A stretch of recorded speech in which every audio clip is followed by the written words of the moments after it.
जय हिंद दोस्तों।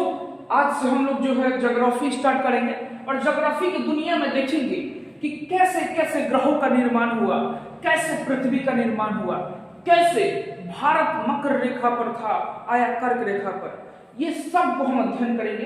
तो सबसे पहले हम लोग आते हैं कि जो है ज्योग्राफी को कितने भागों में बांटा गया। ज्योग्राफी जो होता है पहले आता है एस्ट्रोनॉमी। एस्ट्रोनॉमी में हम लोग अध्ययन करते हैं अंतरिक्ष का, अंतरिक्ष विज्ञान।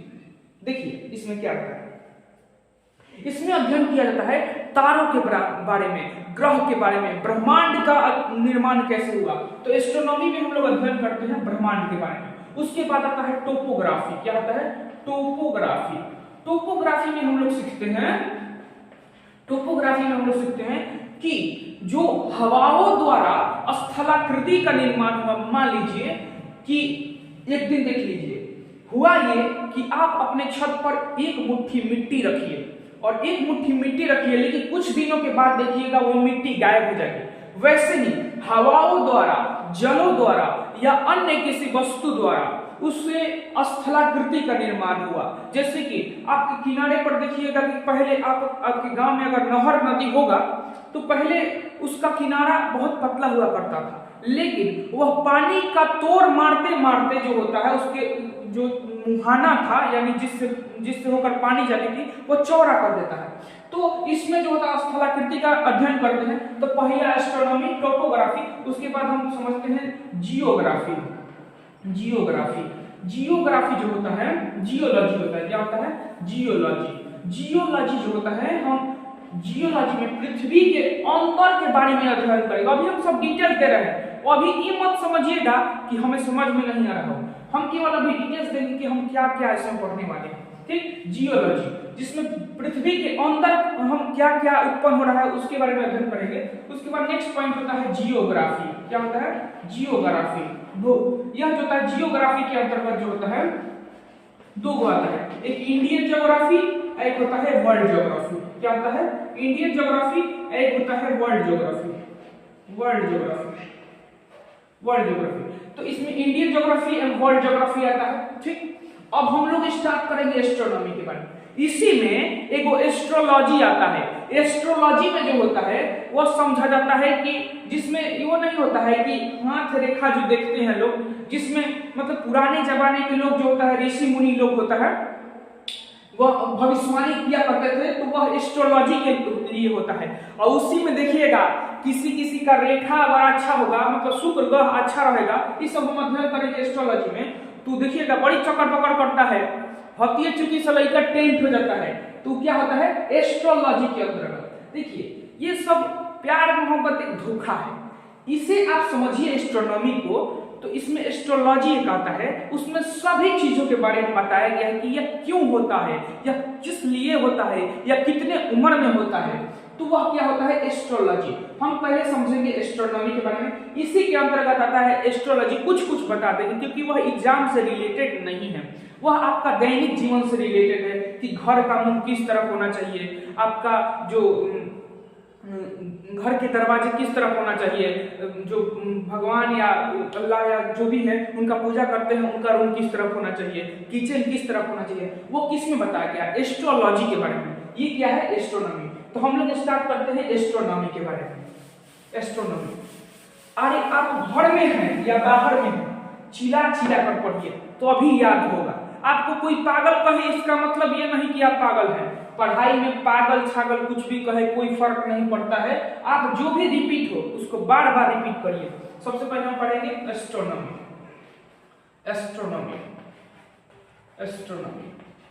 एस्ट्रोनॉमी के अंतर्गत होता है खगोल विज्ञान। खगोल विज्ञान जो होता है, खगोल विज्ञान के अंदर ब्रह्मांड का अध्ययन करते हैं। किसका अध्ययन करते हैं? ब्रह्मांड। अब देखिए खगोल विज्ञान का अध्ययन क्या कहलाता है? कॉस्मोलॉजी। यूनानी भाषा में इसे क्या कहते हैं? कॉस्मोलॉजी कहते हैं। क्या कहते हैं? कॉस्मोलॉजी कहते हैं। क्या कहते हैं? कॉस्मोलॉजी कहते हैं। कॉस्मोलॉजी की मत समझिए कॉस्मेटिक चीज में ये सब आता है, ये सब जो लड़की सब लगाती है, मान लीजिए ऊपर से अजराटा आता है, तो कॉस्मेटिक में क्या आता है? तो उस सब कॉस्मोलॉजी है। खगोल विज्ञान का अध्ययन क्या कहता है? कॉस्मोलॉजी।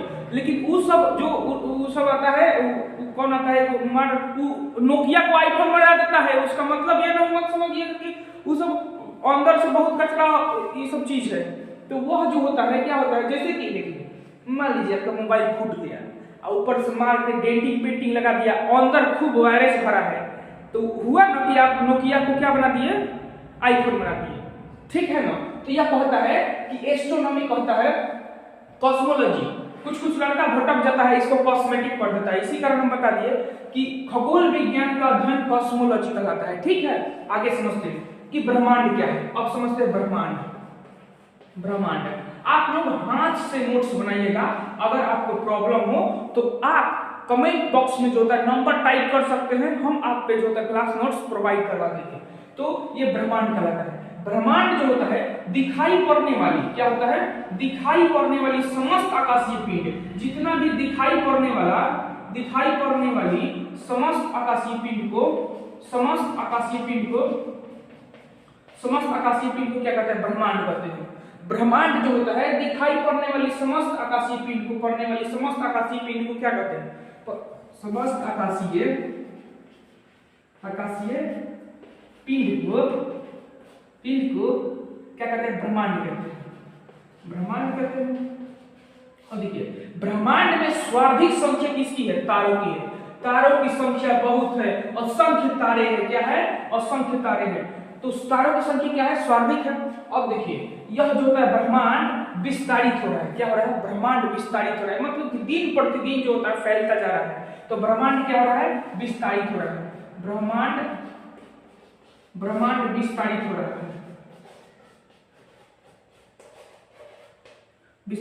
है, ठीक।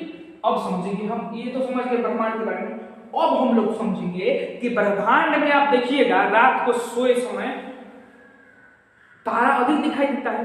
तो तारा जो होता है सबसे सर्वाधिक संख्या है ब्रह्मांड में। तो तारा सबसे पहले हम पढ़ेंगे कि तारों का निर्माण कैसे हुआ, उसका अंत कैसे हुआ। तो तारा से स्टार्ट करेंगे और धीरे धीरे लाहे ले जाएंगे एस्ट्रोनॉमी को, और धीरे धीरे खत्म कर देंगे, समझे ना। आइए दुनिया में आइए तो समझ में आ रहा है। देखिए नायका जितना लड़का सब होता है वो सब जब बैच पढ़ाते थे तो उसमें जो होता है एस्ट्रोलॉजी के बारे में ज्यादा ध्यान देता है, पता है। ये सब रखिए बाद में पढ़ाइएगा, पहले आप पढ़ाइए एस्ट्रोलॉजी, जिसमें यह बताया जाता है कि हाथ का रेखा कौन सा अच्छा है, वो सब बाद में पढ़िएगा। सबसे पहले आइए एस्ट्रोनॉमी, क्योंकि हमें एग्जाम रिलेटेड पढ़ना है। एग्जाम में क्वेश्चन नहीं फंसना चाहिए। अरे क्वेश्चन पूछेगा कहां से, ठीक है ना। आइए दुनिया में आते हैं तो सबसे पहले ब्रह्मांड पढ़ने, अब पढ़ते हैं तारा कैसे बना, कैसे इसका निर्माण हुआ। आइए भाई बहनों समझते हैं। तारा जो होता है बनने से पहले क्या हुआ कि तारा बनने से पहले विरल गैस था, यानी कि गैसों का बहुत बड़ा गोला था। गैसों का क्या था, बहुत बड़ा गोला था। तो क्या होता, पहले था विरल गैस क्या था, थोड़ा छोटा बनाते हैं क्योंकि जगह बहुत लेगा। विरल गैस था। विरल गैस जो था वह तारा बनने से पहले पूछेगा कि विरल गैस जो होता है, अभी आगे बताएंगे। विरल गैस के बाद जो होता है क्या बनेगा, जब आपस में गैस जो होता है इकट्ठा हो गए और जब सही गैस इकट्ठा हुआ उनमें घर्षण पैदा हुआ और उसके अंदर आग लग गया, तो विरल गैस के बाद बना निहारिका। क्या बना, निहारिका। क्या बना, निहारिका बना, जिसे नेबुला कहते हैं। नेबुला कहते हैं। तो पूछेगा कि क्वेश्चन कि नेबुला कब बनता है, तो विरल गैस के बाद क्या बनता है, नेबुला। और नेबुला जो होता है जब इसमें और अधिक आकर्षण का गुना करता आग लग जाता है तब बनता है तारा। क्या बनता है, तारा बनता है। तारा में जो होता है, तारा सबसे ज्यादा उष्मा रहता है इसी में। तो तारों में जो होता है कहा जाता है कि इसके पास अपना उष्मा और प्रकाश होता है। क्या होता है, प्रकाश होता है। इसके पास अपना उष्मा प्रकाश होता है, ठीक। और तारा जो होता है, तारों का रंग जो होता है, तारा का जो रंग होता है इसके पृष्ठ तापमान पर निर्भर करता है। पृष्ठ तापमान पर निर्भर करता है। और जैसे ही पृष्ठ तापमान का मतलब है कि इसके ऊपर जो होता है सरफेस टेम्परेचर, जिसके ऊपर जो होता है जो तापमान कितना है, इसके ऊपर निर्भर करता है इसका रंग। मान लीजिए यदि निम्न तापमान होगा, मतलब सबसे कम तापमान होगा, तो इसका रंग जो होता है लाल होता है। क्या होता है? लाल। अब देखिए यदि मध्यम तापमान होगा, तो इसका रंग सफेद हो जाता है। क्या होता है? सफेद हो जाता है। यदि उच्च तापमान होगा, तो इसका रंग जो होता है वह ब्लू हो जाता है, यानी नीला हो जाता है। तो क्वेश्चन पूछेगा कि तारों का रंग किस पर निर्भर करता है? पृष्ठ तापमान पर। समझे बचवा? आइए अब आते हैं कि इसका भविष्य किस पर निर्भर करता है। भविष्य जो होता है, भविष्य इसका किस पर निर्भर करता है? तो प्रारंभिक द्रव्यमान, मतलब कि यह कितना गैस लिया था उस पर निर्भर करेगा। तो तारों का भविष्य प्रारंभिक द्रव्यमान पर निर्भर करता है। किस पर? प्रारंभिक द्रव्यमान पर। प्रारंभिक द्रव्यमान पर निर्भर करता है, प्रारंभिक द्रव्यमान पर। ठीक, अब समझते हैं। भविष्य तो हो गया, तारों का भविष्य किस पर निर्भर करेगा? प्रारंभिक द्रव्यमान पर। अब देखिए इसका जो होता है, इसमें जो होता है क्या होता है? हाइड्रोजन से हीलियम में संलयन होता है। हाइड्रोजन से क्या होता है? हीलियम में संलयन होता है। और ईंधन जो होता है, तारों का ईंधन किस अवस्था में होता है? तो प्लाज्मा अवस्था में रहता है। प्लाज्मा अवस्था में देख लेना है, थोड़ा नीचे दिखाई दे रहा है कि नहीं, क्योंकि कैमरा का साइज थोड़ा फिक्स नहीं हो पाया है, दिखाई दे रहा है। चलिए, तो तारों का भविष्य किस पर निर्भर करता है? तो प्लाज्मा अवस्था पर। प्लाज्मा अवस्था पर। ठीक है ना? आगे आते हैं। इतना तो हो गया तारों के बारे में। तारों के बारे में पहले का, इसके पास अपना ऊष्मा और प्रकाश होता है। इसका रंग पृष्ठ तापमान पर निर्भर करता है। ठीक, इसका यदि निम्न तापमान होगा तो लाल रंग, मध्यम तापमान होगा तो सफेद रंग, उच्च तापमान होगा तो नीला रंग। भविष्य जो होता है, तारों मतलब कितना दिन और जिएगा, या किस पर निर्भर करता है? प्रारंभिक द्रव्यमान पर। इसमें हाइड्रोजन से हीलियम में संलयन होता है। और ईंधन किसमें होता है? प्लाज्मा अवस्था में। समझ में आया ना? अब आते हैं, तारा का जैसे ही ईंधन समाप्त होने लगता है तब बनता है लाल दानव। क्या बनता है? लाल दानव। लाल दानव। ईंधन समाप्त होने के बाद क्या होता है? देखिए, जैसे ही आप लोग घर जो होता है, घर पे आप देखिएगा, सब जो बिहार बोर्ड या जो भी सरकारी बोर्ड से पढ़ा है लड़का, उस सब के घर हीटर वोटर नहीं होता है, क्योंकि हम लोग भी पढ़े हैं उसी से।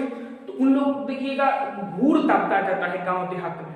देखिएगा कि जब मोराइनी जो होता है उसी को तापा जाता है तो पहले खूब लहकता है और उसका आकार छोटा होता है, लेकिन जैसे ही उसके अंदर से ऊष्मा समाप्त होती है उसका आकार बढ़ने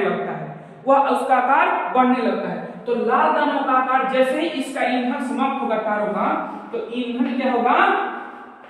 ईंधन जो होता है इसका समाप्त होगा तो यह इसका आकार क्या होगा? आकार में वृद्धि होता है। क्या होता है? आकार बढ़ जाता है। आकार क्या होता है? बढ़ जाता है। ईंधन समाप्त होने लगता है और आकार बढ़ जाता है लाल दानव का। इतना बात समझ में आया? अब आते हैं लाल दानव की बात कैसे बना। तो पहले इतना तो समझ में आ गया कि तारा सबसे पहले विरल गैस बना, विरल गैस के बाद निहारिका, निहारिका के बाद तारा, तारा के बाद लाल दानव, लाल दानव, उसके बाद हम आगे समझते हैं। ठीक है, यहाँ तक समझ में आया कि नहीं? चलिए आइए अब लोग हम आगे समझते हैं। तो हम लोग क्या पढ़े कि लाल दानव तक पढ़ लिए थे। तो लाल दानव के बाद जो होता है, क्योंकि उस वक्त बोर्ड का साइज छोटा है, समझ रहे हैं, अभी थोड़ा प्रॉब्लम है हमारे। कुछ समय के बाद अगर आप लोग का सपोर्ट रहा तो आगे भी कभी हो सकता है कि डिजिटल बोर्ड खरीदा जाए या कुछ हो सके। तो इसका आकार छोटा है जिसके कारण हम नहीं लिख पाए। आगे हम लिख रहे हैं कि लाल दानव तक हम पढ़ लिए। क्या होता है लाल दानव तक? लाल दानव, लाल दानव, लाल दानव, लाल दानव जो होता है, लाल दानव का आकार जो होता है क्या होता है? बड़ा होता है और ईंधन समाप्त हो गया रहता है। तो लाल दानव का द्रव्यमान, यदि क्वेश्चन पूछता है, यदि शून्य के द्रव्यमान से यानी सूर्य के द्रव्यमान से 1.44 गुना छोटा हो, क्या हो? छोटा हो, क्या हो? छोटा हो, तो क्या बनता है? श्वेत वामन बनता है। क्या बनता है? श्वेत वामन बनता है। श्वेत वामन बनता है, जिसे क्या कहते हैं? व्हाइट ड्वार्फ कहते हैं। व्हाइट ड्वार्फ कहते हैं, व्हाइट ड्वार्फ कहते हैं। और देखिए इसे जीवाश्म तारा भी कहते हैं। क्या कहते हैं? जीवाश्म तारा, जीवाश्म तारा भी कहते हैं। अब देखिए श्वेत वामन जो होता है, जैसे ही इसका आकार, मतलब कहने का अर्थ है कि स्वर्ण का द्रव्यमान जितना भी है, यदि उसके द्रव्यमान से इतना गुना छोटा यानी 1.44 गुना छोटा हो तो श्वेत बामन बनेगा। यदि शनि के द्रव्यमान से 1.44 गुना बड़ा हो तो क्या बनता है, तो अभिनव तारा बनता है। क्या बनता है, अभिनव तारा बनता है। अभिनव तारा बनता है। और अभिनव तारा को क्या कहता है, अभिनव तारा में होता यह है कि इसमें जो होता है विस्फोट हो जाता है। विस्फोट क्यों होता है, क्योंकि इसमें कार्बन जैसे हल्के पदार्थ लोहा जैसे भारी पदार्थों में परिवर्तित होने लगता है, जिसके कारण विस्फोट कर जाता है। और विस्फोट के बाद जो होता है 4 तरह का तारा बनता है। पहले का बनता है न्यूट्रॉन तारा, न्यूट्रॉन तारा। न्यूट्रॉन के बाद क्या बनता है, पल्सर बनता है, पल्सर। पल्सर के बाद होता है क्या बनता है, क्वेसर बनता है। क्या बनता है, क्वेसर। क्वेसर बनता है। क्या बनता है, क्वेसर बनता है। अब क्वेसर के बाद जो होता है क्या बनता है, ब्लैक होल बनता है। ब्लैक होल बनता है। ब्लैक होल जो होता है किसी भी वस्तु को, अगर ब्लैक होल जो होता है किसी भी वस्तु को अगर उसके अंदर चला गया वह वापस नहीं आता, यहां तक कि यदि प्रकाश भी उसके अंदर चला गया तो वापस आता नहीं है। और देखिए क्वेश्चन पूछेगा कि सबसे ज्यादा घूर्णन क्षमता किसका होता है, पल्सर और क्वेसर का। पल्सर और क्वेसर का घूर्णन क्षमता किसका अधिक होता है, तो पल्सर और क्वेसर का। अब देखिए श्वेत बामन के बाद जो होता है, इधर तो हो गया कि शनि के द्रव्यमान से 1.44 गुना छोटा हो तो श्वेत बामन बनेगा। यदि शनि के द्रव्यमान से 1.44 गुना बड़ा हो तो अभिनव तारा बनेगा। अभिनव तारा विस्फोट करेगा तो 4 तारा बनेगा, न्यूट्रॉन तारा, पल्सर, क्वेसर, ब्लैक होल। ठीक, समझ में आया ना। अब श्वेत बामन के बाद बनेगा आपका काला बामन।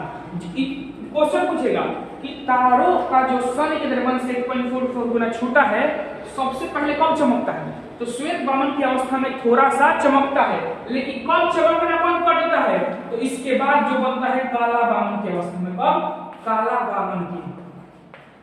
काला बामन की अवस्था में क्या करता है, चमकना बंद कर देता है, जिसे क्या कहते हैं, ब्लैक ड्वार्फ कहते हैं। क्या कहते हैं, ब्लैक ड्वार्फ कहते हैं। ड्वार्फ, ब्लैक ड्वार्फ कहते हैं। क्या कहते हैं, ब्लैक ड्वार्फ कहते हैं। काला बामन कहते हैं। क्या कहते हैं, ब्लैक ड्वार्फ कहते हैं, यानी काला बामन कहते हैं। Neutron, pulsar, quasar, black hole. ठीक, अब समझते हैं। इतना तो तारों का निर्माण हम लोग समझ गए। इससे बाहर क्वेश्चन मतलब कि इतना है काफी है तारों से क्वेश्चन। अभी और अध्ययन करेंगे और फिर से रिवाइज करवाते हैं। सबसे पहले देखिए ब्रह्मांड का अध्ययन एस्ट्रोनॉमी कहलाता है। अब देखिए ब्रह्मांड का आकार विस्तारित हो रहा है।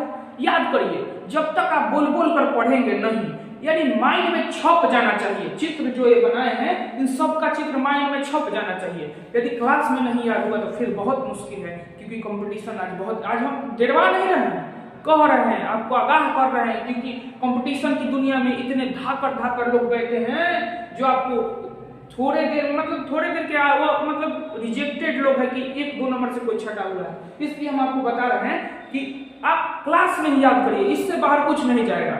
तारा जो होता है, तारा जो होता है क्या होता है, तारा सबसे पहले विरल गैस बनता है, विरल गैस के बाद निहारिका, निहारिका के बाद क्या बनता है, तारा, तारा के बाद लाल दानव, लाल दानव का द्रव्यमान सूर्य के द्रव्यमान से थोड़ा गुना छोटा होता है, श्वेत बामन बनता है, श्वेत बामन के बाद काला बामन। अब देखिए लाल दानव के बाद सूर्य के द्रव्यमान से 1.44 गुना बड़ा हो तो अभिनव तारा बनता है, और अभिनव तारा विस्फोट करेगा तो neutron, pulsar, quasar and black hole बनता है।